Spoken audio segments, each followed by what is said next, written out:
Јас не очекувам брзо ослободување на Македонија. Тоа може дури и да не дојде дека сум јас жив, но јас сакам да го зачувам народот и да го организирам. И доколку се случи тоа, тој ќе ја извојува својата слобода и без мене. Јане Сандански, познат како Пирински цар, Сандан Паша или Старикот, е еден од наистакнатите револуционери, војводи и раководители на Македонската револуционерна организација. Неговото име неизбришливо е врежано не само во пишуваната историја, туку и во свеста и во традицијата на нашиот народ. Неговото дело пак представува и денес неунишлив историски капитал за македонскиот народ, а неговиот животен пат е пример достоен за почит. Роден е на 18 мај 1872 година во село Влахи, Мелничко, Пиринска Македонија. Потекнува од семејството на Иван и Милка Сандански. Неговиот татко бил знаменосец во Кресненското востание.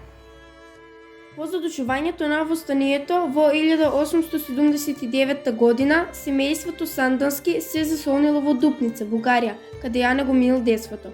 Уште додека се образувал, почнал да чита револуционерна литература, која што во него побудила едно романтично чувство кон татковината. Бил препознатлив по својата силна и крупна фигура, како и по својата храброст, решителност и упорност.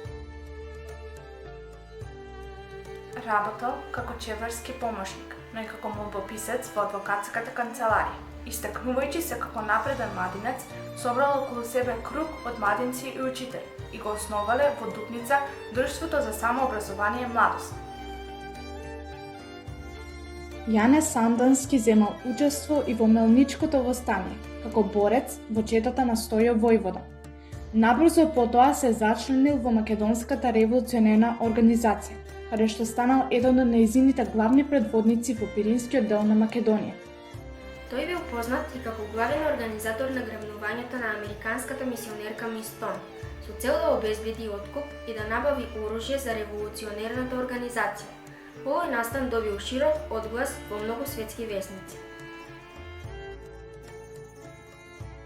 Бил раководител во Серскиот револуционерен округ. Водел борба како против осмалиите, така и против врховистите. Иако бил категорично против кревање на предвремено востание, Јане Сандански со својата чета земал активно учество во Илинденското востание.